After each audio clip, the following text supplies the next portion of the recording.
对北京政府来说，我认为在钓鱼台的主权这次的冲突上，他已经对日本做了极限施压了。这个极限施压就是说，你不收回这个言论，我就一步一步的进逼。你有种你就来打我，那我们到时候就看谁在这场冲突里头谁会吃大亏。那么他已经吃定了一个没有在美国背后帮他撑腰的日本。根本就是一颗马吉啊，就是一颗软柿子。所以日本长期以来的狐假虎威，不就是因为仗着背后老大哥吗？北京对日现在是实施最后的军事通牒了吗？最新消息，4艘的中国海警机炮舰已经长达3个小时的时间，持续的压制日本的船只。钓鱼岛现状是否已经被改写了？日本还会继续的挑衅下去吗？第二点来关心的是，来自于美国智库这边做的一个兵推哦，有关于如果中国大陆侵台，那美日台如果一起加入战场的话，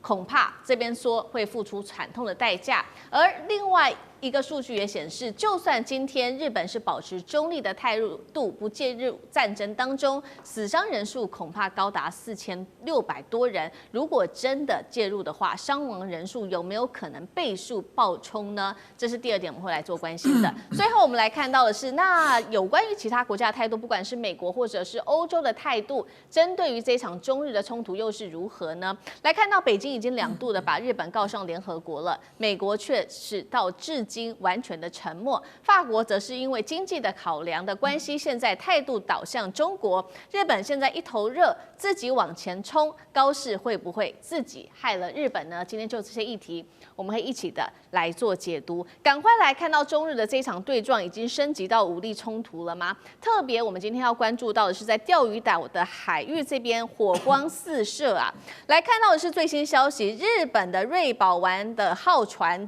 这一艘船已经非法进入中国钓鱼岛的领海之后，中国这一次是完全不客气了，直接来做反制。2个动作，先来看到出动了4艘的海警船，还有全部呢都是搭载的这种重型的机炮，并且依法驱离，强势执法。刚刚提到了3个小时持续的压制日船，中国海警的发言人也最新特别提到了，他说钓鱼岛跟附近的岛屿是中国的固有领土，日方你必须要立即停止一切任何侵权挑衅的行为。反观日方的方面，只能现在是求于这些外媒来特别做报道，说中国大陆侵犯了领海。但是我们来看到实际的数据，中国海警今年已经29次了，持续的进入钓鱼岛的海域之内，而且是连续18天都是存在的。国际是这样做解读的，中国这一次对于日本已经不再只是一个示警了，是一种宣示一个新的状态。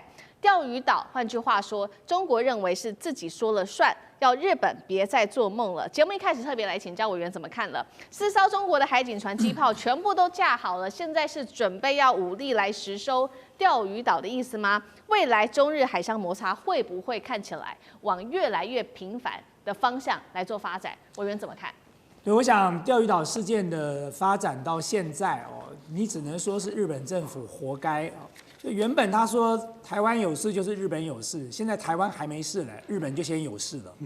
那么这关键就在于高市早苗自己的失言风波，那么他迟迟到现在不愿意收回他当时错误的言论。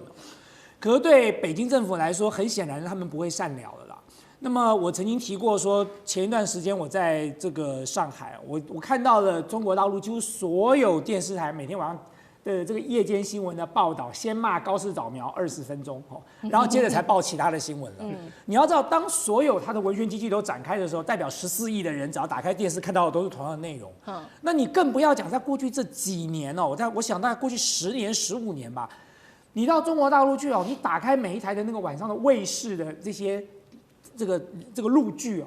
大概有80%都在讲抗日，就是怎么样抗日，怎么在上海对付这个伪政权，怎么样对付日本的间谍，他讲的都是这个内容哎。所以其实中国大陆的人民对日本的这种国仇家恨是从来没有忘掉的。那再加上这一次这个北京政府又敲锣打鼓的这个拉高分贝、提高知识，在国内做这么大广泛的这个宣传哦，那当然你就激起了很强烈的民族主义啊。那么在这个情况之下，如果今天这个高市早苗的失言风波没有讲个清楚，说个明白哦，分辨个是非的话，其实坦白讲，你北京政府怎么对内交代呢？所以你反过来说，当他敢对内采取这么大动作的来做文宣、来做诉求的时候，其实他就已经打算这件事情一定要给日本一次痛击，一定要叫日本想办法把这句话吞回来。那为什么呢？其实最主要的原因是因为骨牌效应嘛，就在这些年来，你看到西方国家、美国的这些盟友不断的在玩擦边球，不断的在做一些这个当时的什么2758号决议文的解释啊，台湾地位未定论，每一个国家都在干这件事情。你看到美国这些盟友都在玩这个把戏啊，所以其实坦白讲，对北京来说，他就是挑一个最欠揍的打一顿就对了。你说要去修理德国、修理法国，可能有点累，又有点远；打日本刚刚好，就在隔壁了。然后呢，这个打起来也是游刃有余哦。所以对北京来说，我觉得如果今天高市早苗不撤回他的错误发言的话，必然在这件事情上，北京是不会收手也不会善了的。那既然是如此，他要做什么呢？这就是北京政府厉害的地方了。他为什么挑钓鱼台？因为钓鱼台本来就有主权争议，就中日之间的钓鱼台争议，没有任何一个国家可以介入，除了台湾。就钓鱼台本来就是这个中日台三方在争。那你说台湾跟中国，好歹在一个中国的架构下都是属于中国，所以你说这3组里头有2组是中国，所以对中国大陆对北京政府来讲，他现在去跟日本来谈一谈钓鱼台这件事情，他绝对在国际法上站得住脚。其他的国家想要介入也没有任何理由，没有任何的理由，因为这种主权之间的纷争，日本的北方三岛跟俄罗斯当时也有纷争啊，跟苏联都有所以这些这个相关的这些岛屿上的主权争议，其实在国际上，就算其他的国家想要介入，恐怕也很难。所以对北京政府来说，我认为在钓鱼台的主权这次的冲突上，他已经对日本做了极限施压了。这个极限施压就是说，你不收回这个言论，我就一步一步的进逼。你有种你就来打我，那我们到时候就看谁在这场冲突里头谁会吃大亏。那么他已经吃定了一个没有在美国背后帮他撑腰的日本，根本就是一颗马吉啊，就是一颗软柿子。所以日本长期以来的狐假虎威，不就是因为仗着背后的老大哥吗？可是北京政府在这个时刻已经跟川普打过招呼了，所以你会看到美国在这一次的这个发言其实是很谨慎的，而且很低调的。那么甚至川普在第一时间打给高市早苗，我也不认为他不会提这件事情。那你就要看高市早苗愿不愿意在这件事情上退让了嘛。所以我觉得对高市早苗来讲，他当然极有可能是利用美国。大家外表看起来说他是为了配合美国演这出戏嘛，可是我现在看起来他极有可能是为了利用美国，因为呢他想要修宪，他想要放弃这个无核3原则，可是他必须要找个借口，所以他要借这件事情来完成他所谓的这个日本极右翼的使命哦。可是当美国老大哥不买单哦，美国老大哥没打算自己涉入这趟浑水当中的时候，那你就要看日本政府自己怎么收摊了。好，所以我们看到在日本这种大动作持续之下，北京现在等于是说可以看得出来是下了最后的冲跌。如果真的北京最后不忍了，不幸的发生了军事冲突，我们也来看到，其实呢，美国智库也做了相关的兵推，这个是来自于 CSIS 的兵推，在2023年跟今年分别有2份的兵推结果。我们先来看第一份兵推是在2023年写下的。他说，24次的模拟当中呢，美日台会有高达22次，是成功可以击退中国大陆的，但是呢，还是有一个问题，就是会付出惨烈的代价。那2025今年的兵推则是有26次的模拟，这边没有讲到说到底谁会赢哦。态度已经开始有一些不一样了，但是也有提到美日台仍然是要付出巨大的代价的，但是台湾得承受被封锁。兵推也直接点名了，如果今天日本在这个当中是选择中立，而且不介入这场战争当中，只是借美军基地给美军作战的话，也会有4662人阵亡，但是没有提到说，如果今天日本真正的介入在这场战争当中，这个死伤人数有没有可能倍增？这个是完全没有提的。我们就来看，如果真的发生的话，日本真的介入的话，会不会死伤人数是好几倍？我们从这个 CSIS 报告也特别来看，是不是有美化这个数字的可能性？华球博士怎么看？好，我既然是来自中华战略及兵器研究协会的研究员所以我要特别把兵推这个事情要界定清楚。兵推的话，就我们早年在军事方面的话，它是要具备一个兵器台，兵器台上面要布满所有的兵棋符号，然后呢，战斗地基线要画得非常清楚，然后呢，所有的道路都很清楚，兵力、火力部署都有一定的兵棋的符号在上面。但是我就这个 CSIS 这个来看这个它应该不严格讲应该不叫兵推，叫状况推演，就是就政治、经济、军事、心理这4个是美国克莱恩博士早年评估4大国力来评估，所以他这个应该严格讲应该叫政军经的状况推演，而不是我们真正军事的兵推，这第一个决定。那么他说日美台22次击退北京。我觉得，因为我没有看到他的想定，真正的兵推是有想定的，我没有看到真正的想定，也没有看到他的作战计划，也没有看到情报官的情报的这个判断，所以要22次击退北京，我认为这个难度是非常的高。北京不是纸老虎，北京现在的国力、军事力量是全世界排名第2，仅次于美国，还在俄罗斯之前。那么，这是不是这个刻意的美化？其实以军事的状况来讲用美化这个词是比较一般的说法，应该叫做事实的战况的陈述。战况打到什么程度？这个战况是焦灼或者是崩毁？那么看起来，如果照 CSIS 这样讲，说22次击退北京，那这个战况一定是非常的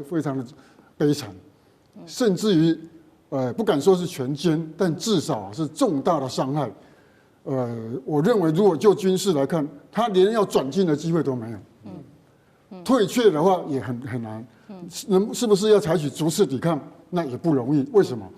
因为你既然是22次被击退，那么表示你的兵力火力受损的非常的严重，现场的作战指挥官应该没有能力继续指挥这个部队，而且呢，就这个状况判断，增援的部队来不及投入。增援部队就是预备队，预备队投入有一个最重要的原则，叫做扭转战局。那看起来，如果22次连续被击退，那可能我认为这个可能性不高。而且我补充一点其实因为在过去这段时间，我有特别关注 CSIS 的相关的一些内容他其实讲的就像刚才这个华秋哥讲的，他讲的很隐晦他其实从来没有把真实的状况讲清楚的。可是在这个隐晦里头，就包含很多外交辞令大家要注意2句外交辞令。第一次的2023年版本，他说要付出惨烈代价。对，这个惨烈代价有多惨烈呢？我曾经看过 CSIS 报告内容，其中有一次，美国要损失2个航空母舰战斗群被击沉在太平洋，然后要死伤几万人，然后台湾是一片焦土，整个台湾的这个陆军损失惨重那么这个他们叫做惨胜就是说好不容易打赢了。那这种情况，什么叫做惨烈代价？我要问的问题是，日本要不要付出这个惨烈代价？美国要不要付出这个惨烈代价？台湾有什么理由要付出这个惨烈代价？你看25年的版本讲的一样，26次他说要付出高昂代价，那这代价到底是什么好歹讲一下。你说台湾是一片焦土，然后我们赢了，那我们算赢吗？就台湾的一片焦土，然后我们把共军打退了，然后美国损失了一大堆航空母舰战斗群，日本被炸了几个岛，然后损失了阵亡了一堆人，有这个必要吗？这才是关键问题吧。所以我觉得 CSIS 讲的那个兵推的结果，就像刚才华球哥讲的，它根本就是属于一个状况推演。可是在推演的过程当中，他又不愿意讲实话，因为讲了实话呢，可能自己打了自己的脸，所以他就用这种什么惨烈代价啦、高昂代价来一笔带过了。这种东西的结果是什么？我先不要讲美国跟日本要死多少人。这个东西的结果就是我们家的孩子，我们的子弟可能都要在战场上阵亡啊。好，一方面是来自于刚刚委员特别帮我们看到，来自于美国智库的兵推这个如果真的打起来，死伤一定会很惨重。那另外一方面，所以我们现在来看看美国的态度，实际上的态度到底是什么？最新来看到，北京其实已经连续的2次了把日本告上联合国，但是美国是一句话都没有替日本说，而且专家也做了分析，川普未来如果真的台海打起来，协防台湾的可能性是偏低的，直接戳破日本右翼政客的幻想。另一方面，我们来看到另外一位是现在正要去访中的马克宏，法国总统马克宏现在大家也在看说他可能会基于现实，因为要跟中国在这个贸易上面不要让它决裂希望能够持续的出口法国的白兰地、猪肉、乳制品等等，所以在这个台湾地位上面，可能就会比较偏向这个中国不要挺日本了吗？那高市是不是一头热，自己害惨了日本呢？干哥怎么看？对啊，这就是马克宏也倒向北京这就是国际上面压垮高市最后一根稻草。马克宏非常重要，为什么？因为法国老实讲一句，是全世界第5大强国。最重要的是什么？核子威慑力。大家晓得，全世界只有5个国家具有核子威慑力，也就是中美英法俄啊。那法国在欧盟的地位那不言自明。可是呢，马克宏他2年前他就说错话了。2年前呢，他去那个北京访问的时候，回来的时候，他在飞机上面跟记者讲什么？你知道？他说，觉得我们的政策不应该随着白宫这个打转不应该遵循白宫他们自我设限的那种政策。意思就是说什么？意思法国，我跟你讲，法国在美国眼里就是一个讨厌的盟邦，80年来都一样。对，从2次大战打完的时候，戴高乐就不愿意跟美国走在一起。他认为美国的利益是美国的利益，我们法国有我们自己法国利益啊，对不对？所以为什么干嘛跟人家走在一起呢？所以当时我跟你讲，法国的戴高乐就是美国外交政策上面讲不出来的。然后呢，不加入北约你们都加入北约，我就不加入，干嘛？我有自己的核子能力我干嘛要加入？所以其实法国是一个，美国真的很头痛了。我要到了川普执政他都会觉得说这个盟邦很头痛。虽然说他在乌克兰问题上面是支持我的，可是呢，他在对于中国的问题上面就不是这样，对不对？那马克宏坦白讲一句，纯粹的，他2023年他2手策略，一方面说我们跟美国不是同路。一方面，他又要对中国的电动车征收那个关税，结果你知道那个时候最害怕的是什么？就是乳制品就是酪农，还有谁？还有那个酪农跟那个就是养猪的养猪协会，法国的养猪协会，光是猪肉干跟那个酪农的奶制品，我跟你讲，他们就吓死了。为什么？因为中国马上技术反制这2个东西是不用进口了。不用进口的话，差点让人家给哭了。所以我跟你讲，在那个时候，他2手策略就是说，我要征收中国进口电动车的关税，那没关系，北京马上就回应了。所以在这种情况下，这次马克宏到北京去做国事访问，乖很多，而且他会记住，不要再重蹈以前的覆辙，不要再讲台湾问题。台湾问题不是你能讲的。我讲一句难听一点，法国的国力其实在1954年的法越法国跟越南之间的奠边府之役，活活打败之后，法国从此退出东南亚。东南亚没有你讲话的份儿。为什么？因为你根本你的国力从几十年前到现在，你也没有能力去过问东亚的事情。英国都已经退却了，那法国你还能够讲什么？所以马克宏他现在你会展现出说，你看看他到时候他跟习近平如果没有联合公报的话，记者也会试探说，对于高市早苗这件事情的看法，马克宏一定会非常巧妙去避开这种问题。因为他不可能站在川普的那个立场，他也不会帮日本背书。为什么？因为他觉得他要保护自己的利益才是最重要的。所以我认为高市早苗等到马克宏跟那个习近平他们的会谈结束返国之后，你就要知道说，各大国家你的主要的西欧盟邦都没有支持你的状况之下，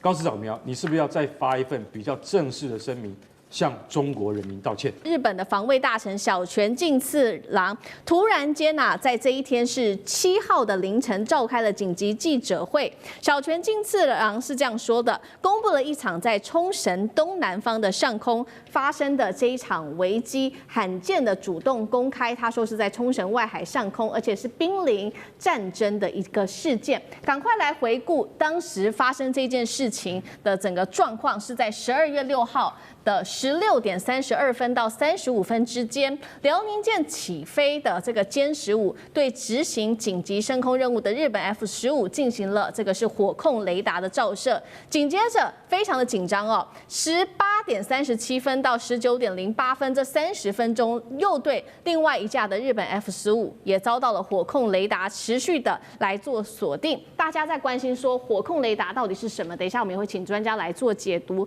简单的来说，就是战机已经瞄准准备开火的一个重要信号了。就像我们比喻这个电影《捍卫战士》里面狂这个警报狂响的那一刻，你就会知道你已经在对方的枪口下了。这一次我们看到中国大陆对日本长达31分钟持续锁定，被外界形容是这个叫做死亡凝视。另外一方面是辽宁舰的战机加直升机在6号到7号2天内起降了破100次，专家是这样形容的。中国大陆解放军只差最后一步就会爆发战争了，已经不忍了，真的是这样吗？节目一开始要请吕舰长来带我们看中日这一次的争议，距离开战真的只剩最后一步了吗？中国选在这个时间地点亮出了火控雷达，是这张底牌吗？舰长怎么看？究竟什么是火控雷达？它其实就是射控雷达。那它的英文叫做 Fire Control Radar， 所以你要翻译成射控是 OK 的，你要翻译成火控，其实更贴近美国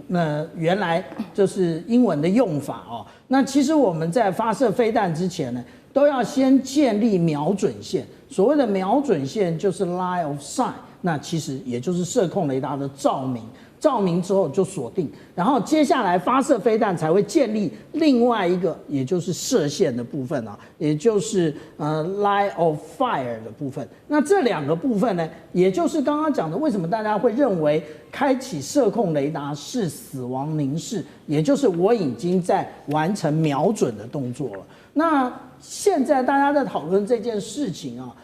不过我们要先想到一件事情，其实一般来讲。无论是海军或空军都不会任意的开启射控雷达，为什么？因为其实现在所有的无论是载空机或者是水面的舰艇，它都有非常多的这一个有关于无线电的接收装置，你只要一发射一锁定的时候，其实你的电磁参数也就暴露了。那如果说我们看到这一次的这个位置啊，如果按照这个小泉他宣布的这个，也就是防卫大臣他在开记者会的时间的话，应该是在这个转向往东北的方向。为什么？因为其实我们看到它这个辽宁舰，它穿越宫古海峡往东南，这个都是经常发生的事情。但是唯一不同的，也就是它这一次，它在这个冲大东岛这一个以西的位置，它就已经北转，向东北转。那向东北转的话，其实更接近冲绳。这个是对于日本来讲，他觉得它有一定的一个威胁，所以他就立刻起飞战机来。那也就是我们刚刚讲到说，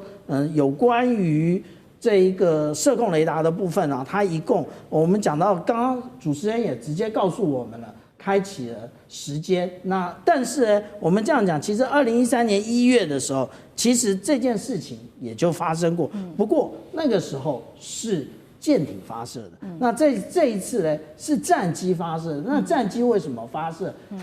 这一个射控雷达的讯号？其实我们来看一看啊，美国或者是日本在遇到解放军的各型舰艇，包含航母舰打击群的时候。他们是怎么样一个应对？我们可以看到，在2021年的时候，他们是如此应对，也就是他们认为说，这没什么，而且他为什么穿越这整个的一个打击群的一个平位，然后进到这么近的距离，大概就是不到3000码的距离啊。那这个是我们看到美军其实。它是一个比较挑衅的作为。那我们在之前呢，也就是在去年的1月的时候，我们看到这个是南昌舰，它得到了10代楷模。那它为什么得到10代楷模？其实跟这一次的感觉其实可能很像啊。也就是说，来了2架的外国的战机，然后不断的逼近，那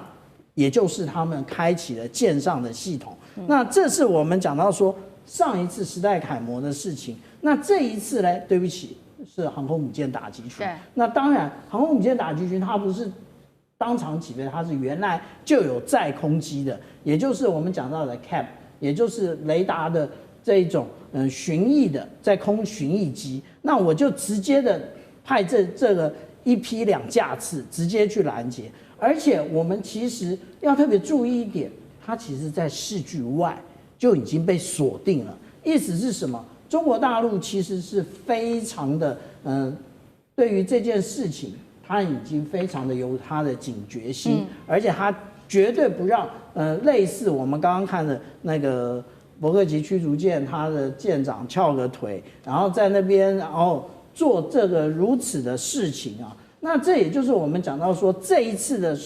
事件，其实代表它真正的含义，也就是中国大陆的这个编队，它应处已经不像过去了，然后会比以往来的更为强硬。好，中国大陆已经蓄势待发。那针对这一场战事，有人说是不是一触即发？现在双方中日双方则是互控，是你先挑衅的。我们来看到大陆方面说什么，还有日本方面又说什么。先来看到日本的小泉进次郎是立刻痛批说，中国大陆的动作是极度危险的。那首相高市早苗也强调说，我们冷静，但是会坚定的来应对。外务省也直接就召见了中国大陆的大使来强烈的抗议。中方的国防部长张小刚则是强烈的反击，他说：“我们辽宁舰在这个宫古海峡以东训练是符合国际法的，日本你才是恶意跟监。”然后也指控日方多次的派他们的 F-15来闯入演训区，痛骂日本是贼喊抓贼。倒打一把，这个辽宁舰百次的起降，中国大陆跟日本现在互相在痛批对方，到底是谁在挑衅？委员怎么解读？不能那么单纯的从挑衅或者反挑衅的角度来看，双方面在这个区域在干什么？为什么解放军的舰队要在这个位置进行演练？那个是最标准的宫古海峡封锁战跟宫古海峡反封锁战。这个宫古海峡，如果先从日本要封锁宫古海峡这种意图，以及它的部署。那中国大陆如何去突破这个宫古海峡的封锁战？我们来看一下哈，宫古海峡怎么被日本封锁？宫古海峡的位置大概就是在应该在这里，这是宫古海峡的位置在这里，在这里。然后以日本可能部署的提防导弹，假设在没有导弹基地的4国部署提防导弹，它的攻击范围，这最内圈的是标6的攻击范围，最外圈呢是战斧导弹的攻击范围，因为这种提风导弹啊，是这个提风系统是由标6再加上战斧导弹，所以战斧假设它打1600公里，涵盖的范围就是涵盖整个宫古海峡，涵盖整个宫古海峡，所以解放军特别在这个位置里面做演练，就在这个位置做演练，所以表示解放军要突破宫古海峡。然后这个如果必要的时候，日本军队配合美军要封锁宫古海峡，所以解放军演练地点当然选在这里啊。通常演练地点选择在哪里？除了有一些基本技术的演练要求之外，事实上选择战场也是一个很重要的地点。所以目前如果从日本本岛装设提防导弹，大概就是最大的攻击范围在这里，然后这个内部标落在这，还有一个叫什么？叫做这个 precision strike missile， 就是精准打击导弹啊，它的范围大概就在这里，通通对宫古海峡有封锁的作用。那假设他们以后不只是在日本本岛装提风，也在什么也在石垣岛跟那个与那国岛去装设什么？去装设他们自己生产的124的反舰导弹，或者是这个034的防空导弹。034大概打这个，那12打这个，你可以看得出来，宫古海峡在哪里？就在这里，在这里。所以解放军在这里演习，也就是多是它的打击范围。那通常导弹的打击范围一般来讲，日本现在这个导弹都还没有完全装置完成，所以它必须要把它的这个战机的监视范围扩大到大概导弹的攻击范围那解放军就当然要去模拟一个反封锁的作战嘛，你飞机来，我锁定你；你导弹来，我拦截你，大概处于这种状态当中。但是如果说中日紧张，我们可以说其实也早就已经不是第一次了。我们先来看到辽宁号它在冲绳的外海训练，刚刚提到了，其实我们从过去历史上面也可以看到一些的迹象。在今年6月的时候，其实大陆甚至派出了它的辽宁舰跟这个山东舰双航母在同一片海。进行这个大规模的演练。那日本自卫队也是一路跟监，但当时呢，虽然有这样子的事件，但是双方的关系毕竟没有这么紧绷，所以还算克制，这事件就这样子过了。那这一次就是因为这个首相高市早苗他拒绝收回台湾有事，等于日本有事，所以爆发了这样子的一个重大争议。现在让日本最心寒的是，原本呢，川普看起来他已经表态说会出面挺日本，但是在这件事情发生之后，只有国务院的社群贴文一句话而已，而且没有任何的联合声明，甚至是没有强硬的表态。金融时报做了一个报道，他说呢，川普对于日本的承诺到底是不是跳票了呢？美国根本不想被日本拉下水嘛？杨老师怎么解读？没有错，我觉得这一次高市的发言事件到现在其实已经，我本来以为说开始会进入到一个僵局的状态，但是呢，事件可能会再发展，因为你看到大陆这边其实是个警告，这是警告你飞得太近，也警告你高市不撤回，同时也警告美国的国家安全战略报告当中要求日本扮演第一岛链的所谓这个安全角色。那日本呢？我觉得在扩大，在操作这个议题。2点钟开记者会，我还没有记得我们台湾哪个政治人物2点钟开记者会，打起仗来了没有？有没有任何的损伤？没有啊。防卫大臣2点钟开记者会，那第二天高市也在加码抗议，还找中国驻日本大使来表达抗议。那其实整个过程，我看到日本的这个内容他都没有讲两机的距离多远，而你距离人家整个演习的这个船舰，它船舰3只都显现出来，距离多远，他都没有写出来。而且我们都知道，自从高市发言之后，在这个区域其实大陆有相当多的就是这个船舰、水面舰，而且经常的在做演习。2天在辽宁舰可能都将近100次的这个起降。那日本当然你会警戒，我这个可以理解，但是你过于靠近，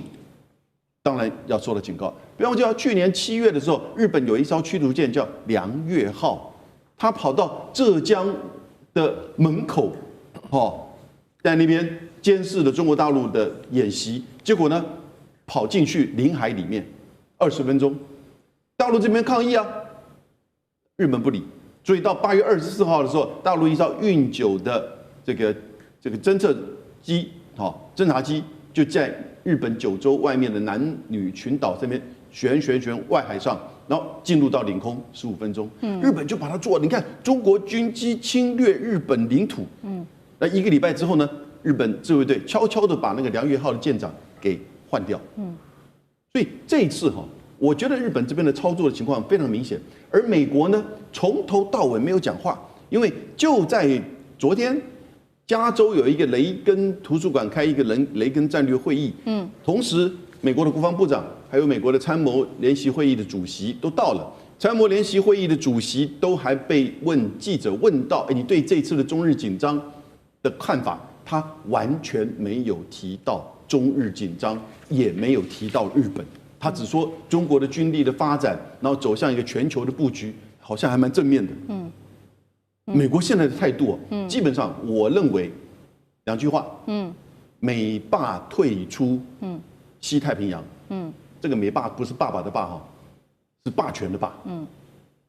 美国没有退出西太平洋，他在那边有经济利益，但美国霸权退出西太平洋，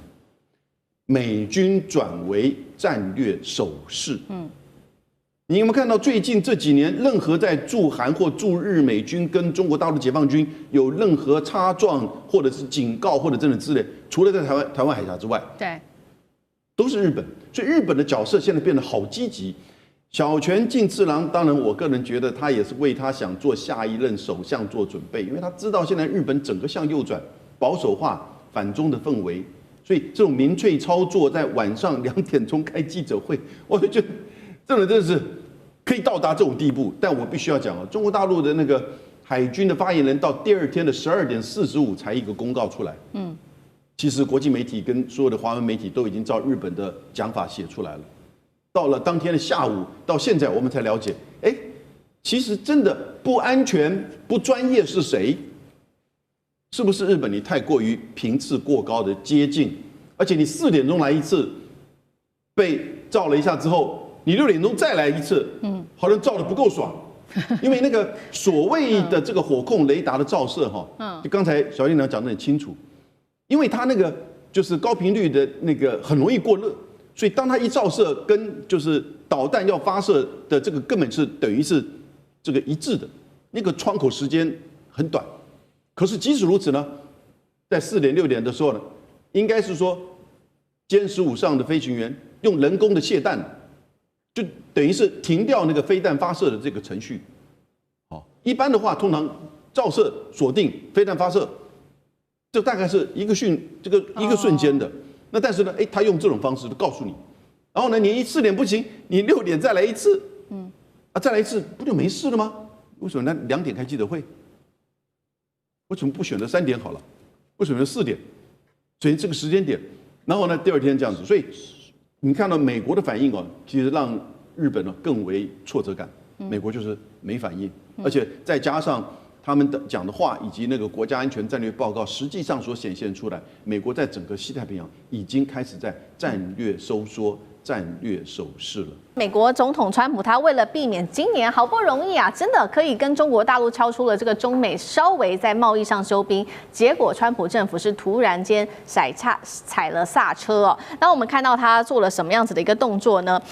他说呢要暂停制裁中国大陆的国安部，另外呢他还说不推新一轮的重大出口的管制了，官方所有接下来和中国大陆有关的一些措辞都会变得比较缓和，并且来做修改。这边提到了包括缓和的项目，像是国家安全战略跟国防战略报告，只要是跟大陆有关的这个修辞，他们都会做一个比较缓和的修改。在这个时机点上，重点是川普他才其实跟台湾刚签下了台湾保证落实法案。那看到这个签下去之后，贝森特就想要赶快缓和一下气氛，于是呢，签完之后没多久，几个小时他就立刻说了，美国同时是大陆跟台湾的盟友，而且我们的对外关系是没有改变的。但是重点来了，贝森特灭完火之后，媒体又追问他说，如果说大陆武力犯台的话，美国你是否会出兵呢？贝森特是指回了，这是假设性的问题，所以我不想要多做回应。这个讯号，我们现在也来做一下解读。台湾的保证落实法案当时是要求说，美国每5年可以重新检视对台的交往准则。但是另外一方面，我们看到这个对台湾来说，到底美国会不会真的保护台湾呢？来看到这个川普重返白宫之后，他一直避谈有关于军事协防要不要来保护台湾，他一直把焦点转向说，你台湾应该要提高你的国防支出吧，到 GDP 的10%。那确实，我们看到赖清德总统在最近也最新宣布了，2026到2033年台湾的军购总额持续的上升，达到了1.25兆元新台币，好，史上最高。美中现在休兵，川普则是全面的降火，这是真的停战吗？川普的布局是什么？接下来如何看美中之间的关系？张将军怎么看？我认为现在就是。中国大陆跟美国，尤其是美国对中国大陆采取的是一种柔性外交，它并不是这种刚性外交，或者是这种硬性的这个硬碰硬的外交。它这个现在美国要自己走的呢，它是从这个筹码交易之中走向双赢，是这个样。那怎么来看呢？我们看乌克兰战争很简单，乌克兰战争变成乌克兰跟俄罗斯在打，但是美国是大赢家。对。美国获得了乌克兰的稀土，美国也获得了乌克兰战后重建庞大的预算经费，美国这，而且俄罗斯还允许美国到俄罗斯去采它的俄罗斯的矿，稀土矿，我觉得美国全部赢了，在俄罗斯跟在乌克兰，尤其是乌克兰获得最大的利益是它，所以我们来看这个就是这个筹码交易，所以我认为这个我认为这个3年。值得观察，因为现在是2025年的年末，你从2026到2028，我认为这3年的调试期，美国原则上是走柔性策略。你看乌克兰就是这个样。那现在我们来看那第3个步骤是什么？我认为它会有代理策略、代理的行动、我们讲代理战争，一般讲叫代理战争或代理人其实我认为它是以代理的这种策略拖住对手，就好像蚂蚁雄兵拖住大象，变成这个状况，蚂蚁雄兵拖着呀，就跟美国现在中国大陆怎么走呢？我也蚂蚁雄兵啊。中国大陆的西段交给印度来牵制，因为他们有领土的纠纷，将近通加起来，东段跟西段加起来12万平方公里，他们这边由印度负责。那南海交给菲律宾来负责，那东海交给日本来负责。蚂蚁雄兵拖住中国大陆，那美国在后面呢坐收我们讲的这个军售的利益。大家都要背后的最大的靠山是谁？日本、菲律宾都是靠背后的最大的靠山就是美国。所以美国是在后面。他就是拖住对手，那他这种策略来看，对美国来讲是本小效高，利益获利最大，不用单独出兵。那现在俄罗斯谁拖住了？乌克兰拖住他了，打了3年10个月，拖住他，让这俄罗斯在这一方面呢，原则上5到10年没办法翻身，因为要去恢复它的元气。那美国我为什么讲第一步，他要3年调试？因为现在美国这3年是国力弱了。乌克兰战争呢，把美国的武器弹药都用的差不多了。包括卖给台湾的武器，他都拿不出来。为什么？往乌克兰战场送了，那怎么可以呢？往欧洲北大西洋公约组织送了，他什么？所以美国这3年的调试期一定要去把握住，他弹药不够了，这时候可以跟中共贸然起冲突，产生军事上的争端吗？我认为可能性很小，微乎其微。所以他就按照我的筹码的交易。代理的策略行动，还有蚂蚁雄兵策略，来对中国大陆实施利益上的交换，跟筹码上的互利。好，所以我们看到这一回美国的策略走向双赢，跟中国大陆之间要来走向双赢。那台湾呢？台湾有没有可能成为这个牺牲的人的国家？因为我们来看到，虽然跟美国签订了所谓的台湾保证落实法案，好像得到了一些承诺，但是我们又是花了非常多的钱在买各种的军购的武器。有人说这个是一种政治上面的账单，美国真的会提供安全吗？厉将军怎么看？我们台湾碰到诈骗集团了。美国就是诈骗集团渣男，对不对？这个骗我们的感情，还骗我们的钱。为什么我这样讲呢？这个台湾保证这个落实法案，等于我将它形容成就是一个渣男在骗一个女孩子，叫你来投资，把钱给我然后之后来讲的话，把你抛弃，有什么用呢？我们看一下美国现在很重要一件事情，他在签什么呢？他现在正在签的叫做美国的国家安全战略到国防战略报告，这2本对美国来讲是很重要的。什么叫国家安全战略？国家安全战略就是包括我们这个国家里面包括经济，包括到我们的军事，包括到我们的外交，包括这个美国的地缘战略，整个都包括在里面，来确保美国的安全所以这叫国家安全的战略。那之后来讲叫做国防战略那因为要有国家安全战略，里面有财经的，有所有包括在里面，然后他来指导国防我们应该怎么做。所以为什么贝森特这个时候因为要避免刺激中国，所以他将它修改，最终缓和很多的语气，因为他很明显的看出来，他会去修改，会去润饰，尤其是说对中的语言要放缓和一点，就是跟川普好不容易跟这个习近平谈了很多经贸上面条件，中国现在又跟你买大豆，对不对？稀土来讲又对你解除了很多的管制对你来讲方方面面，那美国这个时候不敢得罪中国他在这种在他的国防安全战略的报告书里面，他要去润饰那在这种状况下，我们可以相信美国提出来台湾保证落实法案吗？我觉得很明显的，他落实法案就是什么？就是哄我们、骗我们，让我们继续心甘情愿的掏出这个每年这个 GDP 的5%的这种费用去跟美国买军购嘛？不就是如此吗？因为他担心我们现在台湾有很多的。但也有很多反弹的声音，大家提出很多的疑虑我们没有什么要花那么多钱，那我们要买什么武器？是不是买的武器并不符合我们国防上面战略安全上面我们自己的需求？那你美国是不是有清库存的协议？我们现在很多在野的提出相关的质疑，那尤其说我们最重要的质疑一点，我们花那么多钱付了保护费之后，那如果说台海之间万一发生战争的话，你美国会不会来协防台湾？那川普这时候就很明显，我会来这个你们把钱给我我保证我们会落实法案，仅此而已啊。你觉得这像不像是这个一个渣男在骗一个少女的钱，说你把钱给我，我帮你去投资你投资给我，将来一定会娶你。那所以到之后会怎么样我想说应了这个套用一句高市早苗的话，真的有到那么一天哦，我们跟美国讲，哎，你那时候有保证落实法案，美国会说，对于当年的法案，我予以尊重，对不对？这大概也就是这些外交指令啊。你认为他真的不派兵，他就跟高市早苗现在的回答一样嘛？哈，我尊重你的看法，尊重那个法案，仅此而已。就像他说尊重这个中日当初签的合约，那中国要的不是要你尊重而已，是要你重新再承认这个条约，台湾是属于中华人民共和国的一部分。那如果说这时候美国提出这个，我们如果真的打仗他不来的话，我们能讲什么？我们还是什么都不能讲。好，这个是美中台现在之间的这个关系。那另外一方面，我们也来看到，那如果是把这个美国拿掉，我们来看到现在两岸之间的关系，这一件事情是否也涉及到有关于政治呢？因为这个其实也在台湾的内部延烧的这个议题，就是小红书。因为国安局最近点名了，说小红书，很多台湾人都有在用嘛，现在大约是300万的台湾的民众有在用，那就针对小红书，再加上总共是一共5款大陆的 APP， 他们说具有资安风险，所以要来做禁止。那他就说呢，因为小红书要禁的原因是它有1700多件的这个涉及到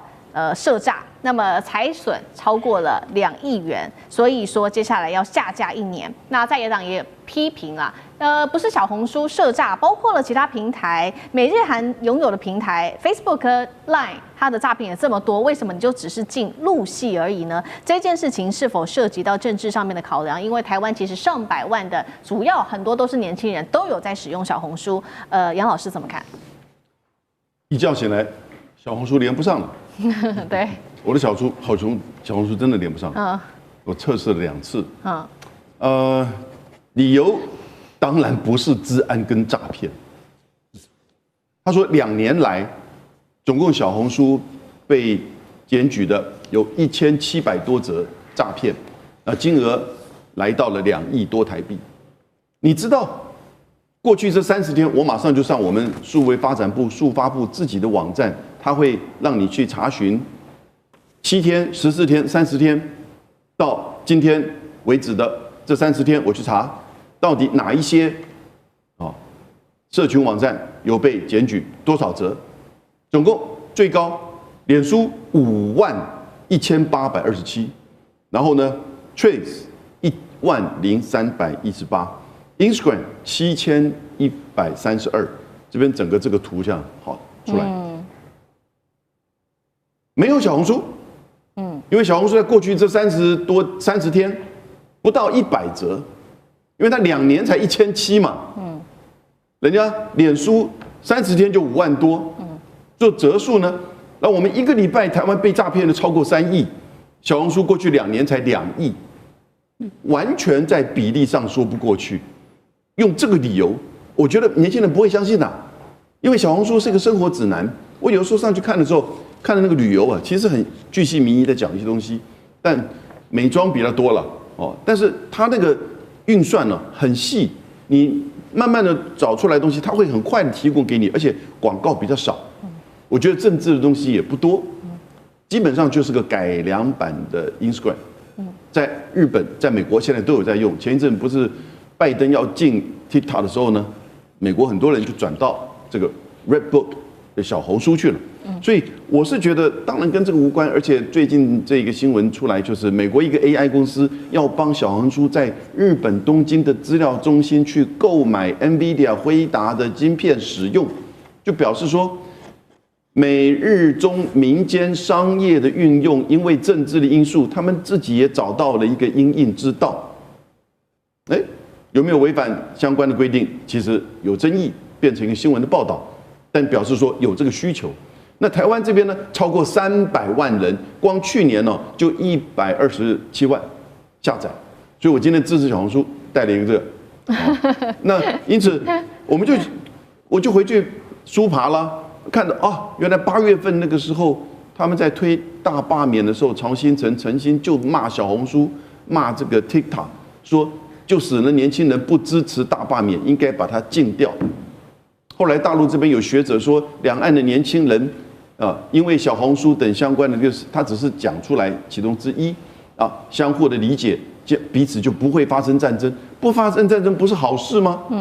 所以我觉得民进党这边哦，其实接下来他就是为了这个选举，他就是禁止你两岸的年轻人、台湾的年轻人更了解中国大陆，然后彼此之间更没有仇恨，因此相互理解。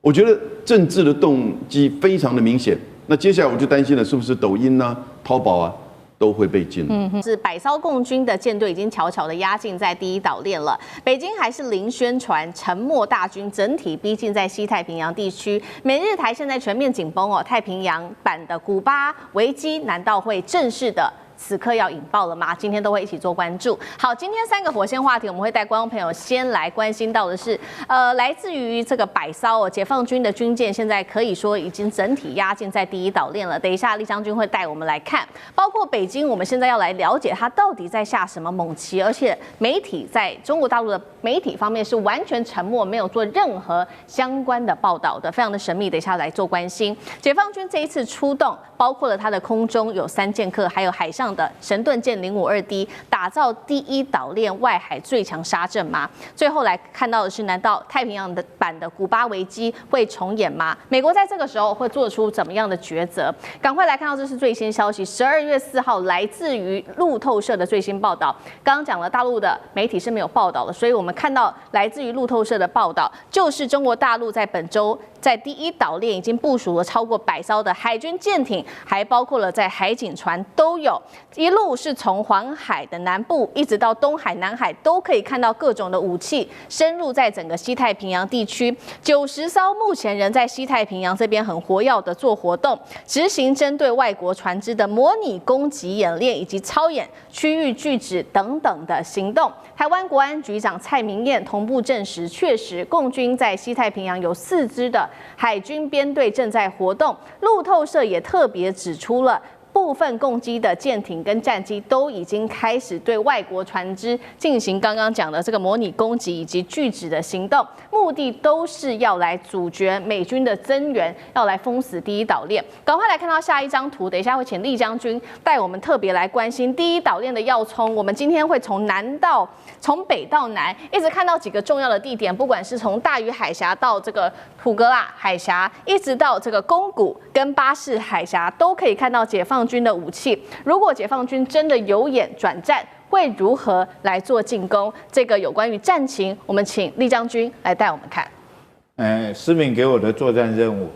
由眼转战是指挥官受命后，第一件事情要做任务分析。任务分析第一件事情要确认指挥官的作战任务，还有我军要如何部署跟行动。作战任务第一个分析就是这个要决定自己的有几个任务，哪个是主要任务，哪个是次要任务。好，这是第一个我们做任务分析要知道的。那各位可以判断，好，如果这时候这个台湾有事，然后就是日本有事，那现在如果说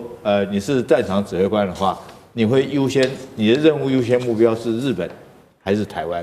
我想大家显而易见，应该就是以台湾为主要任务。好，这个是次要任务。第二个来讲，我们在讲兵力运用方面，一定要讲究集中与节约。好，在集中方面要打击，在节约方面，尽量用拘束。那如果说日本跟台湾哪边来讲，我集中兵力的地方，现在如果说是这个我是东部战区指挥官来讲的话，有上百艘战舰受我指挥，这种状况下，我一定集中兵力来打台湾。好，那日本方面来讲的话，我就节约兵力，我不用很多的兵力。那第三个，我们讲拘束与打击，将次要的方向你一定要拘束住，让日本动不了，让日本不敢动。这个时候，让他没有办法来支援台湾的作战，这时候我才能够用全力打台湾。基于以上几个原则，我们来做我们的兵力部署跟判断。好，当然这个解放军来讲的话，它可以利用大隅海峡跟马毛岛在这个地方，用少部分的舰艇，还有用它的导弹来对它做威胁，然后让日军在这个地方不敢轻举妄动。还有一个地方不要忘了，就是北边有一个大毛俄罗斯。俄罗斯如果这个时候可以跟中国在军事同盟来讲的话，对日本的北方，我们现在看到包括白令海峡这些地方来讲的话，甚至于这个北海道这边，如果俄罗斯在北边有所动作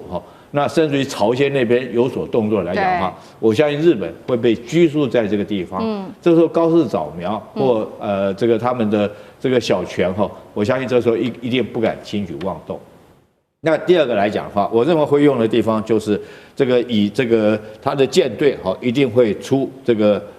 宫古海峡哈，宫古海峡，这趁着你不敢动的状况之下，我舰队立刻出宫古海峡。这个舰队极可能是我认为是山东跟辽宁双航母的舰队，然后在这个地方哈，这个担任这个主援的任务，阻止美军就是反介入跟区域拒止。那大家还会问，那福建舰到哪里去了？我认为福建舰可能是到南海这边，是南海这边，因为美军也有可能从南海这边上来，所以我在这2个门我都关起来了，哦，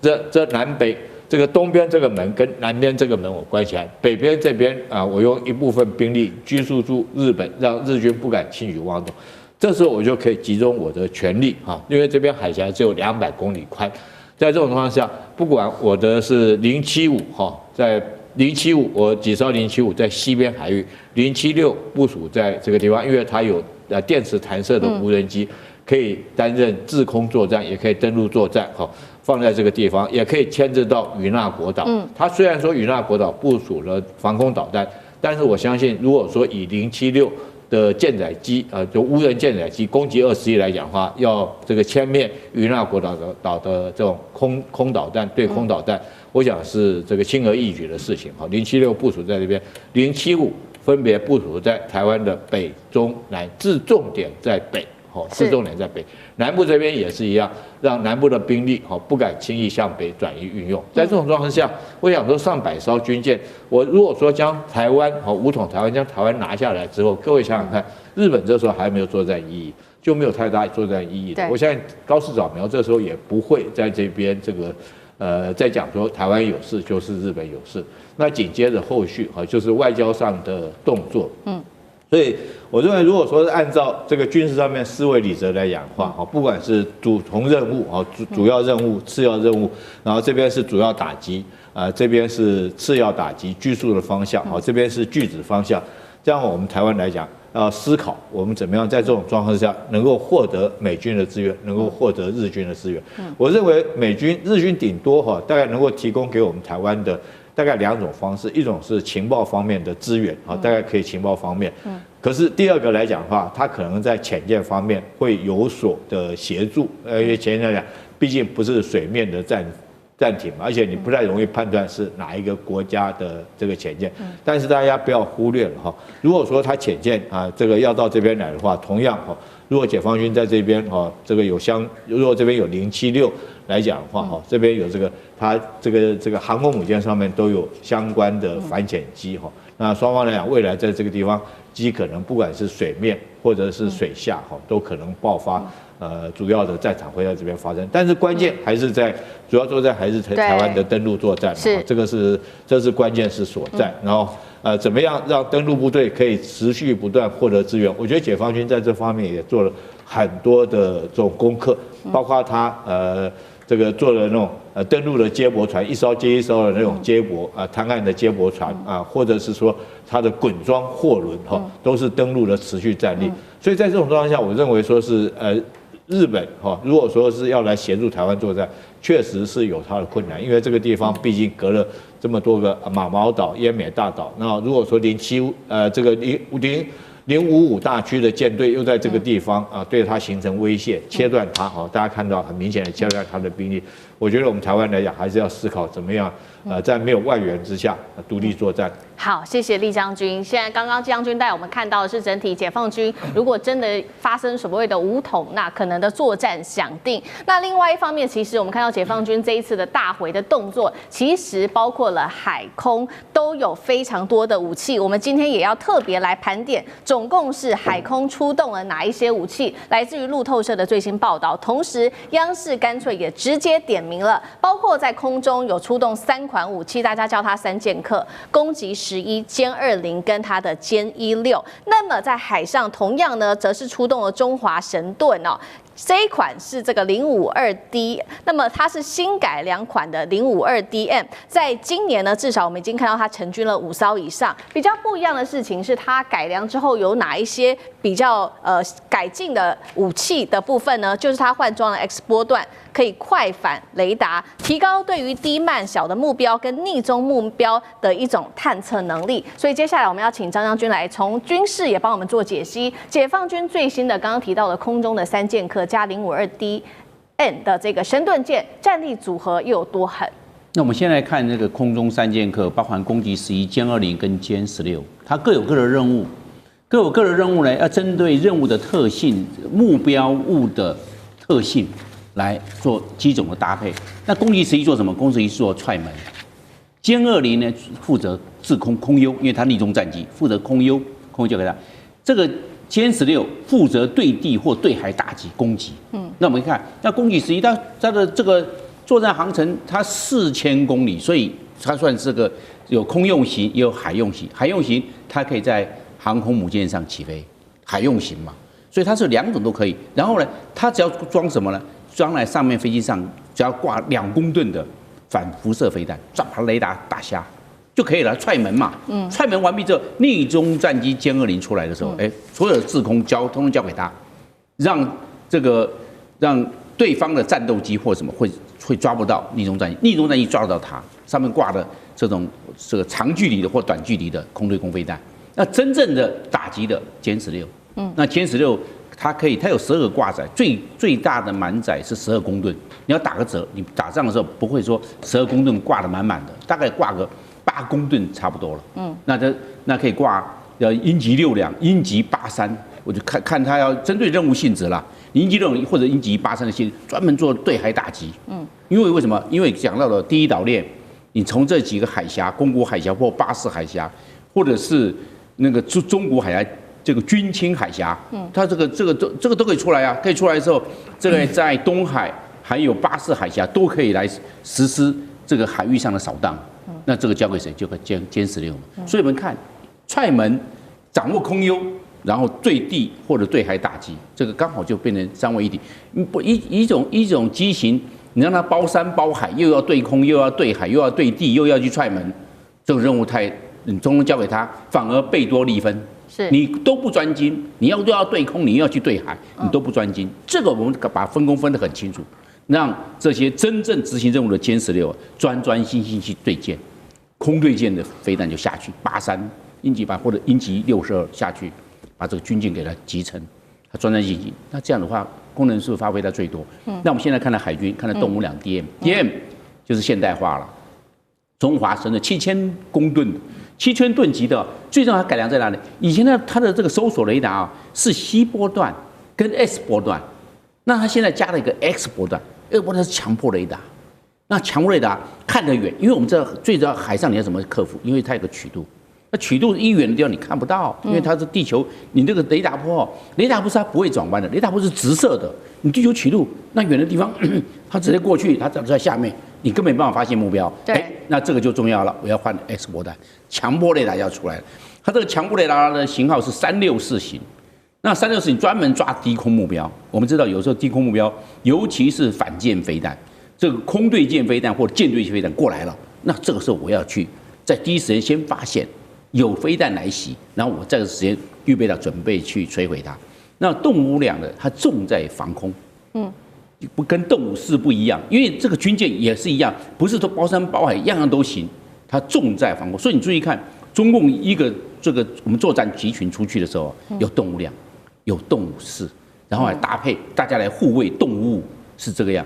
它这个总共是64个垂发，前面32，后面32。那针对任务性质，我认为它装的这个舰对空的飞弹多。我们讲打这种大型的。这无人机 UAV 可以打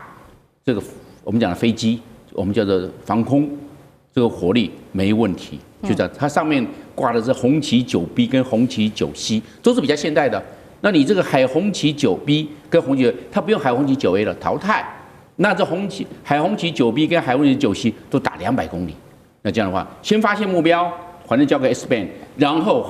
这个海红旗9C开始对目标做掌握，发射出去。不管是大型的 UAV 也好，或者大型的这种战斗机或者歼击攻击机，那这都会在它的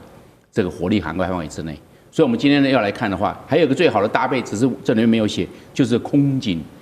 500或空警600，这个你要搭配。为什么？它可以在整个战场对空搜索还有对海搜索，通通交给空警500，或者是空警600。看是什么性质，是海军用的600呢，还是空军用的500？把整个空域交上去，然后经过链路 link 在一起，把这相关的讯号在第一时间收集给动5两 DM，这样来搭配，或者是将来的时候，这个空警500或空警600，叫收集的信号跟它攻击的目标，这个下发给歼20或下发给真正出作战任务的歼16，那这样子去打海上的目标。这个以后就是说变成战场管理，然后大家都有共同作战图像，有作战图像做任务的分配很明确，你的目标就是这个。那目前它的航向、它的速度，还有它的吨位的大小或者是一些特征，它会告诉这个执行任务的飞行员。任务飞行员一发射之后，他就接管，把这个信号去导引这个飞弹过去攻击那海上的目标。所以将来都是一种任务型的搭配，没有一架飞机。它要包山包海，什么都要去做执行。这样的话，让飞行变成单纯化、组合化，达到最大的作战效益。是好，我们看到整体来说，等于说这一次不管是海是空，解放军已经释出了各种的武器。不过现在外界其实也在做一个担心，就是因为有一些事情比较诡异。过去如果是做相关的演习的时候，其实不管是官方的媒体或官方或者是他们的媒体，可能都会释出一些消息，但是这一次却是一句话都没有讲，大家才在猜说没有讲的话，其实感觉是更可怕的，是不是有可能有眼转战？零宣传的状况之下，这个类似过去太平洋的古巴飞弹危机，是否可能会真的到来呢？杨老师有怎么看？现在目前已经确定，还是至少有90艘以上的水面舰在整个黄海、东海的集结。那我觉得这个当然是在11月7号高市早苗的发言之后所看到的这个情况。目前我觉得目前还是在集结跟演习的这个阶段，它会不会接下来采取一些真正的任务的行动，不确定。但是呢，可能有3种。第一种就是持续的一种集结演习，产生一种威慑。这个威慑效应当然就是告诉日本、美军，甚至台湾这边，那针对高市的发言，因为高市的发言他提到，就是台湾有事，就台海战争会影响到日本的存亡事态，所以呢，暗示的有日本行使集体自卫权，自卫队派兵，而且是跳过美日安保单干的这样子的一种可能性。那他到现在为止不愿意收回，所以呢，大陆这边也不做任何其他的宣示，就是做兵力的集结。他觉得可能你们这些决策者，你们这些保守右翼不太了解，实际上现在中国大陆的解放军的发展，还大概是停留在10-20年前对于解放军的认知。你看今年光是印巴空战到93阅兵这2个事件，其实就显现解放军的就是整个武器的这种精良跟作战能力。因此，他就用这种方式来去有一种威慑。第二种可能呢，那就是有攻击。那这个攻击我们不确定会不会真的产生。我等一下回来讨论。那第3个呢，那就是封锁。这个封锁一定是针对台湾，因为高市自己在去年的时候，他也曾经说台海封锁就会造成日本存亡积态，那你就来啊。不要忘记你还已经讲过了。所以我目前觉得现在在日本、韩国美军驻日美军，甚至我们台湾所有的军队。海防以及国安人员还有情报人员一定是待命的，而且非常的就是说密切会去观察，可能甚至每个小时要提供相关的这些情资然后一段时间他立刻要做一些研析判断。我觉得目前军事层面判断这个比较是维持在威慑的这个效应上，但是你要做最坏的这种就是说打算，因此。这样子的一些怎么打算呢？你当然可能要待命，可能要因应相关我们刚刚提到的这些情况的出现。不过我个人觉得大陆这边目前没有其他的理由说这么快速的由演转战，但是呢，也要看日本这边的反应。那所以你看到这几天高市就开始不断的在退回原点做修正，可是大陆这边觉得你是这样在这个推脱，你在搪塞，哦，没有真的这种就是诚意要去收回，以及面对这个问题，你讲错话，然后你事实上美国都不支持你，因为美国觉得，怎么你走在前面，要我来帮你收尾啊？对，哦，那这样子的一个情况产生，川普还打电话给高市来去敲打。对，所以现在我觉得紧张的情势是很高了哈。那让日本这边也了解到，自卫队这边一定都会每个小时不断的讯息到防卫省，防卫省到官邸，官邸到高市，告诉他现在大陆在那边90艘水面舰集结，你一定要谨言慎行。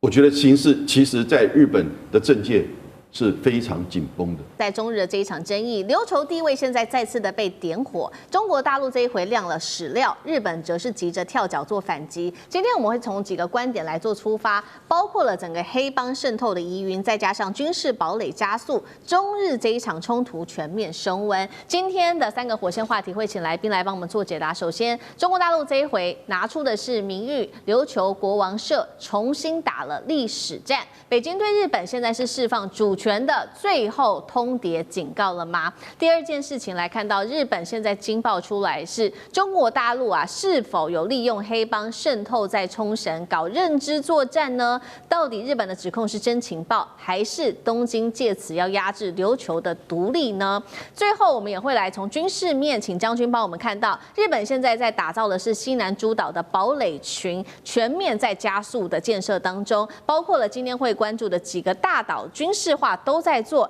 日本是剑指中国大陆吗？解放军接下来会如何的反击？今天就这些议题，我们都会一次的来做关心。我们要赶快来看到的是最新消息，日本首相高市早苗的台湾有事论推上了中日之间的外交冲突，现在爆出的说，真正的引爆点不是在台湾，而是在琉球地位重新被点火。这一回的争议就在于一场展览，我们要来看到，这是来自于新华社的报道，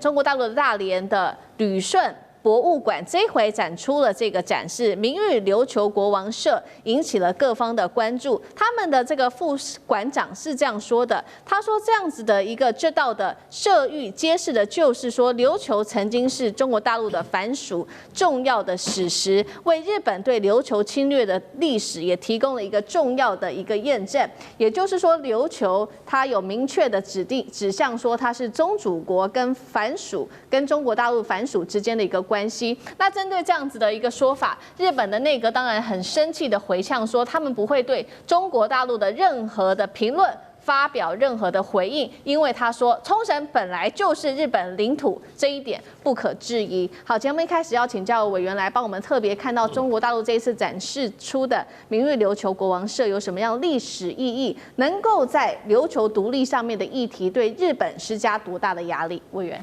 到了2次大战的结束的那一天，就是1945年8月15号那一天，中国从来没有一个政府承认琉球是日本的领土 ，never。从清朝到中华民国，到中华人民共和国，没有人承认过琉球是日本的领土，这是一个关键。那证据在哪里？证据就是当中华民国从1945年开始统治台湾的时候，做了一件很重要的措施。如果你是在台的日本人，全部遣返回日本，而且遣返回日本的时候，不可以带超过2000块以上的物品的现金，然后珠宝、股票、债券、房地产都不可以带走。可是，在台湾当时有很多琉球人，外观看起来是日本人，可是他的户籍登记上是琉球人。当时中华民国怎么处理？你是我的藩属国，还是承认他是我藩属国人民？第一个，不用遣返回去琉球，不用没收任何财产，然后你愿意留在台湾工作，还是欢迎你留在台湾工作，不在遣返的名单里面。如果你自愿的回去的，补贴你船费回去。那你要入境台湾，随你便。不受任何签证什么签证嘛。这个是什么？宗主国对待这个藩属国，就是保护国对待被保护国立场。就非常像现在的美国跟帛琉的关系。帛琉老百姓进入美国不用签证，因为你是被保护国，你保护我，我进你国家，我还要签证，你说这个说不通嘛？那中国对琉球是这个态度，那到了中华人民共和国有没有改变？我不是很确定，但是我知道在中华民国政府时代就是这样对待琉球，清政府从来没有承认过琉球是日本的领土，还是一再以所谓的藩属国。当然后来这个琉球最早被日本的诸侯叫岛津藩并吞的时候，是改向岛津藩称臣，但岛津藩很贼，你跟中国称臣，我没有意见，继续，但是你要跟我称臣，为什么？因为当时要跟明朝贸易是要有朝贡关系才能够贸易，所以琉球就借着跟中国的朝贡关系，大做中国生意，不受日本的守国政策的影响，岛津藩就利用琉球这种地位，假装琉球人跟中国做生意，所以岛津藩赚了很多钱，变成日本很强权的地方诸侯，也变成明治维新里面的一个很大名级的人物。那因为经济利益，所以中国并不晓得琉球是双重臣属，但是到明治天皇上来以后又不一样了，他直接叫琉球处分，有名琉球处分，叫琉球改名叫冲绳，但是中国的文献里面通通叫琉球，在清朝的时候没有人叫过冲绳。好像到了民国开始有人叫冲绳所以我是觉得，如果中国大陆要去恢复原来的自己的政策，有几个重点要注意。第一个重点就是全部改成琉球，不要再改成冲绳，第一个要求第二个要求的话，要准许琉球人在中国大陆成立琉球国临时政府。就像当时韩国因为在甲午战争打输了这个中国打输，被保护国被攻击了，我保护国有权利有义务出兵嘛。这琉球甲午战争是为韩国打的，不是为台湾打的。然后可是中国当时中华民国时代的时候，是让这个韩国人跑到中国上海来设立一个什么大韩民国临时政府。这很有名，要给他钱，给他资助，在那个一大旁边。这是你这个当藩属国被人家侵略，被人家打垮了，你没有能力去帮忙。那你就要允许他们的人在你的国土里面成立这种临时政府，去搞革命也好，去搞外交也好，你要资助他，这是你宗主国的义务所以表示说，中华人民共和国政府如果很认真的要去帮琉球复国，不管最后成不成功，或者你还是琉球的宗主国，你不承认琉球是日本的领土，中华人民共和国有义务去资助协助琉球人在中国的任何一个城市成立什么琉球国临时政府。这不是你的慈善，是你该做的。你到底是不是保护国？你是不是宗主国？那如果你不是宗主国，你不是保护国，你就要承认琉球是日本领土这是两个是一个很国际法上是冲突的东西，你只能二选一，你不能战略模糊，这里面没有战略模糊的空间。好，承接蔡委员刚刚帮我们提到，不过现在其实有更猛的一个指控来了，这一个指控是来自于日本自己的国安单位，他说的是不是中国大陆现在在琉球这边在搞所谓的舆论认知作战呢？我们来看到这个日方的最新指控他说中国大陆是透过台湾的黑帮，也就是这个叫做洪门势力，在冲绳插旗推动琉球的独立运动。那他们就做了一个调查，这调查看起来怎么有点像是电影的情节他说呢，这个冲绳的黑帮续留会干部先跑来台湾，当时呢是和台湾的竹联帮的大佬，也就是统促党的总裁张安乐碰面之后，他们后来又发现了说，其中一名这个续留会的干部竟然是洪门他们在日本组织华松山的领导人，所以他们认为说，是不是这个续留会早就已经被中国大陆吸收了？那简单来说，日本针对中国大陆的怀疑就是他怎么样运作的呢？他就是透过台湾的黑帮，然后呢以毒品的这个利益来利诱包括了整个续留会的成员，并且提供这个续留会相关的资金，让他们可以去做更多的掠夺性在冲绳当地的投资，然后呢再给他们这些假讯息去喂养当地的这个琉球的民众进行渗透跟认知作战，这是日方的说法，目的就是要破坏美日同盟在冲绳这边的部署。日本针对中国大陆的指控，这可信度到底有多高？还是他们有想要抹黑琉球的独立运动？赖老师怎么解读？毒？这当然是抹黑抹毒嘛，因为日本的一贯手法，其实这没什么伟大跟了不起的地方。我只讲一个案例啊，20年前左右，我那时候从法国巴黎大学回来啊，那时候是当客座教授回来的啊，所以我等于是我又再回去巴黎大学啊，也就是之前我读完博士，在台湾工作一段时间，我又回去，然后我在法国工作一段时间，我又回来。我在政大外交研究所读书的时候，我有一个学生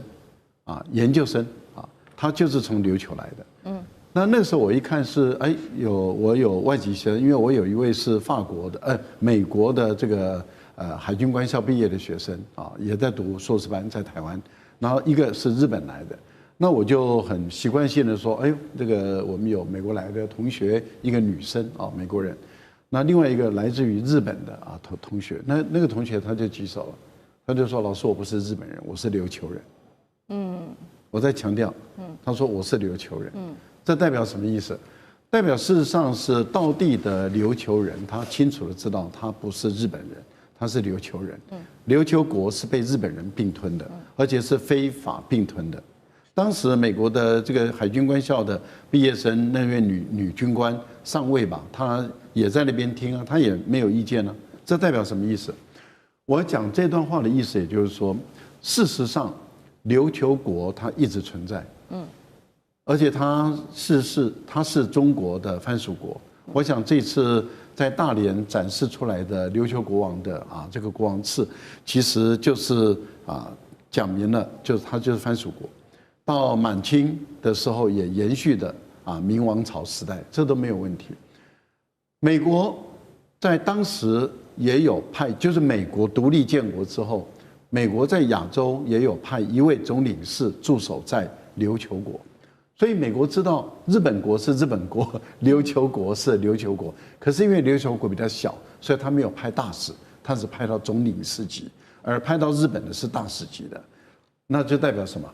美国他承认，他知道琉球是一个独立的国家，是一个王国。后来是被日本非法的并吞。好，我讲这样的一个历史事实，就是琉球是被日本非法并吞。所以在1972年，美国结束对日本的统治之后，把统治权交还给日本人的时候，琉球并没有交给日本人，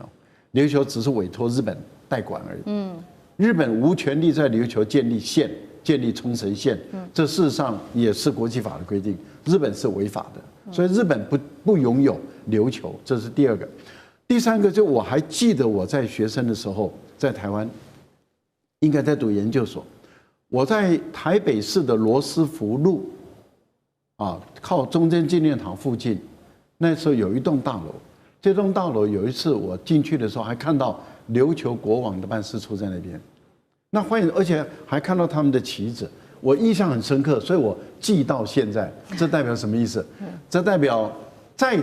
我们台湾蒋介石、蒋经国时代的时候。琉球国的彝族，他的王族还在台湾所以日本人知道嘛？日本人知道他是非法占领琉球，所以当琉球国被重新提起来的时候，他根本没办法回答嘛。他说我不回答这个问题，不回答，对，你没有资格回答嘛，不是你的，你是非法占领，应该吐回来，让人家恢复地位吧。好，一方面中国大陆借由这一次重新再一次的叙述这个历史，让大家知道这个琉球的地位；另外一方面，大家也在看说，为什么现在整个冲绳成为中日的攻防重点哦？那现在指向的就是因为在这边正在加速的它的军事还有基础建设的这个建设，包括在日本在西南方向的军事基础建设正在全面的快速的提升当中。这是来自于特别我们看到央视曝光的最新的航拍，看到了说自卫队在这个奄美大岛还有包括了马毛岛这个地方正在加速打造它的堡垒群。那其中我们今天要来特别也关注到画面上这个叫做黑毛岛的建设，2000公尺的军用跑道几乎已经完成了，可以供美军在这边做舰载机的起降训练，大型护卫舰的细泊设施也落成，整个基地的轮廓可以说可以慢慢的看到是成型了。到底这边的战略价值有多大？面对现在日本打造的这个所谓的堡垒群，解放军接下来会有什么样的动作？将军怎么看？第一个我先介绍所谓马毛岛，马毛岛其实就在安美这个大岛的北边哈，然后再往安美岛跟这个马毛岛跟这个日本这个鹿儿岛中间那个叫大隅海峡，合理来讲的话，大隅海峡应该都属于日本的领海，因为它如果说两边加起来绝对这个12海里之内都算领海。但是为什么将它划为公海呢？因为便于美军的军舰从这边进出，从太平洋进出到这个东海区域，所以说它日本主动将这个本来应该是它的领海，它将划为公海。那现在来讲的话，我觉得美日在这个以前来讲都没有哈，最近为什么开始在马毛岛这个地方建立军事设施？第一个当然大陆解放军很明显的，它055大区经常从它自己划定的公海，就是大隅海峡从这边这个进出哈，对日本来讲的话，南边的守卫构成很大一个防守的一个压力，所以它必须要在这边建立军事基地，有效管控大隅海峡，这是它第一个。第二个目的来讲，我觉得他说改成这个训练航母舰载机起降的训练来做这个作用来讲的话，这根本就是骗人的一个说法。在军事上面来讲的话，他如果说他可以利用这个鹿儿岛把这个马毛岛当做鹿儿岛的前沿基地，把马毛岛当做支援这个安美大岛的一个这个后卫的一个哨所哈，然后这个安美大岛再往前面来讲，可以支援到宫古海峡。那宫古海峡也就是大陆解放军，我们听到他的海军进出都是从宫古海峡进出。换言之哈，就是从鹿儿岛可以掩护到这个马毛岛，马毛岛可以掩护到安美大岛，安美大岛可以掩护到这个宫古海峡的作战。所以这一连串的操作下来，很明显的就是要围堵中国在这个解放军从这个第一岛链中间宫古海峡穿出。是，我想这事情如果说学军事的人，应该都可以看得出来，也都明白这个道理。可是现在来讲的话，对大陆来讲的话，他们尔后要发展海权呢，事实上以前来讲他们是陆权哈，大概他的军事实力只限于陆上，海军的实力不强，空军的实力也不强。所以日本跟美国不把这几个岛的军事建设当作一回事，也就重点不是放在这边。但是最近他们有感于中国，不管是海军来讲，我们想说这个军舰成军跟下饺子一样快哈，空军来讲也发展到歼20，甚至于轰6战机可以携带导弹。对日本跟美国第一岛链的防卫哈，这个压力是倍感3重。在这种状况下，他们必须要加强这几个岛的军事建设，才能够有效的这个围堵中国哈。可是中国来讲，也不是昔日的无下阿蒙，他现在军事实力也慢慢强大。那他已经从陆权走向海权的时代，他未来要走向海权，势必要通过宫古海峡。如果要通过宫古海峡，在这个地方你加强军事设施，我想解放军未来可能几个动作。第一个来讲的话，会这个监视对这几个岛加强军事情报的收集跟监视，掌握到你所有进度，也掌握到你军事设施部署的确实位置，然后将你标定好。那如果说一旦真的是双方在此地开战的话，我想解放军有这个实力，在第一时间将这岛上的军事设施彻底的摧毁。